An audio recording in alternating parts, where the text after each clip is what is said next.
please tell me I was not the only one who went when they saw the way that JDVance and ErikaKirk embraced each other at that event. Because I'm sorry, if anybody had ever touched my husband, there'd have been some broken fingers. Okay. If you guys want to hear my working theory about what I think is happening here, go pour yourself whatever, coffee, alcohol, whatever. So first, let's start with the players. All right.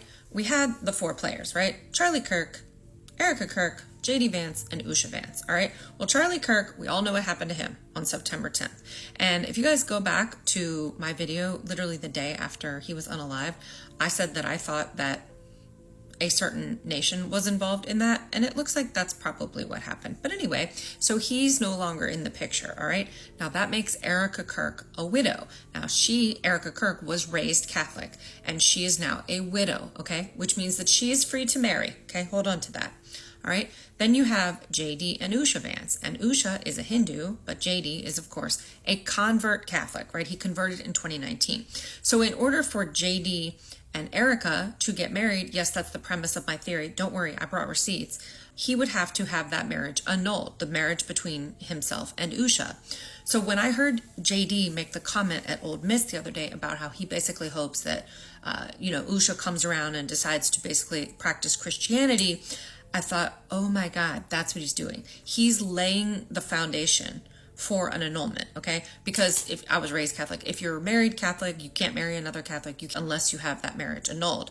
So I'm guessing that what JDVance is going to do is going to try to have his marriage to Usha annulled. No, I am not joking. Yes, I do think this is going to happen. And he's going to say that because there isn't religious alignment, right? Okay, so then that would free him up to be able to marry ErikaKirk. Now, why would I think that JDVance and ErikaKirk would get married? Well, first off, that hug was a little steamy, okay? I was like, leave some room for Jesus, y'all. So Charlie Kirk is unalived on September 10th. On September 19th, the Department of Labor comes up with Project Firewall, which JDVance was a keynote speaker at. And basically, if you'll look at these images on screen, and yes, these are real, you can go verify them on the Department of Labor's Twitter account. But what do we see? What do all these people have in common? They're all white, right? So the short version is that he basically is saying, yeah, we're going to protect, close our borders and really just focus on making sure that white people are taken care of. Okay. Now, if you remember a couple months ago, JDVance did a speech at something called the Claremont Institute. And he was basically saying that they should redefine what is American, as that people who had fought in the Civil War are the only people who, their lineage are the only people who are truly American. Now, it is important to mention that JDVance does have Civil War blood on both sides of his family. And I think this is a good time for me to mention that 5 months ago, I did a video basically saying that as we moved further into this, that JDVance would have to get rid of Usha because brown skin, Indian, Hindu religion, biracial children, that just wasn't going to fly if JDVance was meant to be the heir apparent to Trump, which I think it's pretty obvious that he is. So now what do we have happening, right? We have obviously Vance looks miserable, all right? ErikaKirk is a widow. Then you have ErikaKirk and JDVance doing that steamy little hug on stage the other day, which was wildly inappropriate.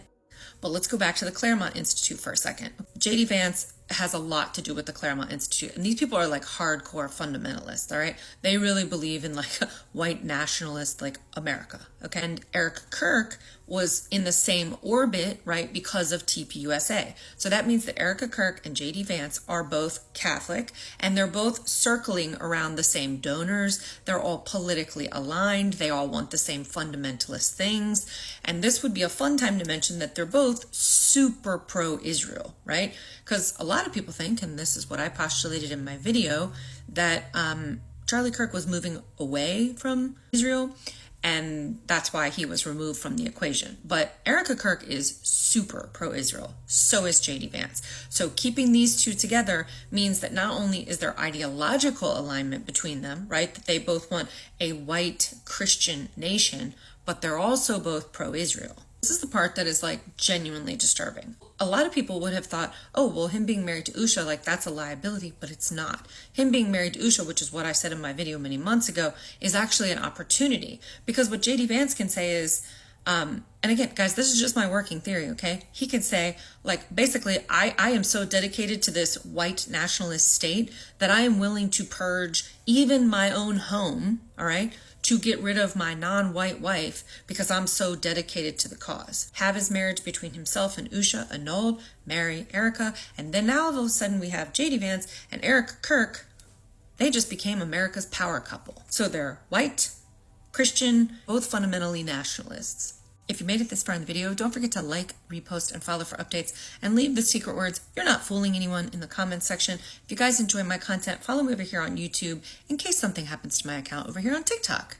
So I think it's kind of obvious to everybody that JDVance was always meant to sort of assume the presidency, but I couldn't figure out when they were going to do it. Because, guys, you have to think about the play here, right? So they take Trump and they use him as the battering ram, right? He breaks everything, pisses everybody off, ruins the economy, blah, blah, blah, all the things, all right?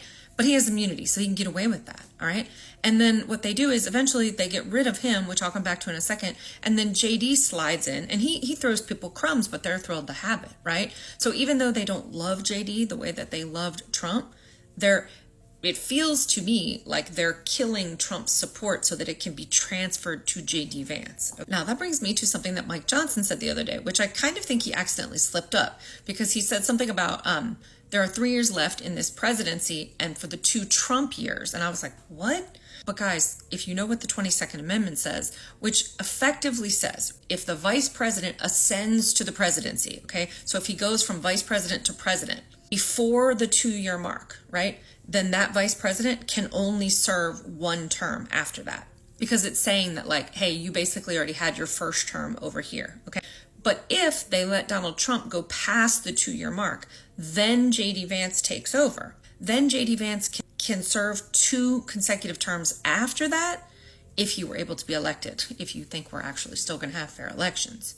And y'all don't even need to worry about thinking that people would think, oh, what a scandal that JD would leave his wife, you know, this, that. They won't care, because look who they elected already. This man has cheated on every wife, has had 3 wives. They don't care. They care about is whiteness. And a man that's willing to 86 his brown wife to get a white wife, that's a man that they'll vote for. If I were a betting person, I'm not, but if I were, this is what I think will likely happen. It's just my opinion, guys.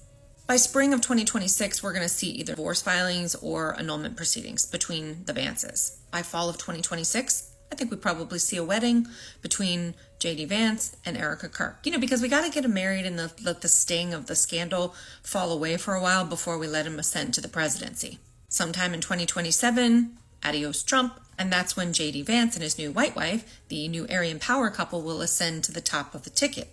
With their heritage-focused programs, their ideological continuity, and their faith-aligned optics. And the White House looks prepared for its golden age with its locked borders, aligned faith, and narrative perfectly packaged in their new white power couple.